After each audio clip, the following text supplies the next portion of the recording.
Hello guys, in today's video I'm going to show you how to fix Roblox high ping problem. First, go to Task Manager and then click on memory to see if there is any application taking memory from Roblox, and that's it. Like any application, Google Chrome or Steam, wallpaper engine, that's it. Make sure to free up your memory and then do the same with network and also disk, and that's it. After that, just go back and run it as administrator and try again. And if that doesn't fix it, now open command prompt and now once you're here, just type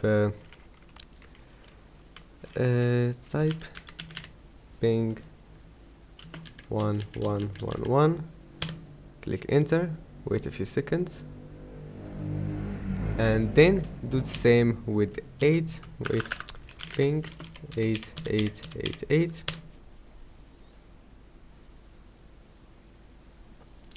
and as you see, the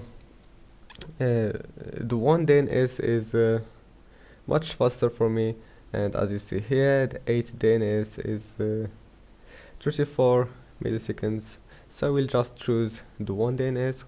And after that, just remember which one is working faster with you, and then go back and go to control panel, and then once you're here, go to view network status and tasks, and then click on connections, properties, protocol internet version 4. Now click used following DNS server addresses, and as I said before, the one DNS is faster for me, so I will just type here 1111 and just copy this code if the one DNS is the one that is faster for you, and then just click OK. And if it's the 8 one, all you have to do, just type here 8888 8844 and click OK. And after that, just go back. You can reset it whenever you want, just click here, and that's it. Now just go back and try again. I hope that can help you. If that doesn't fix it, try something like restart your computer or restarting your Wi-Fi router, and that's it. Don't forget to like, subscribe, and see you in the next video.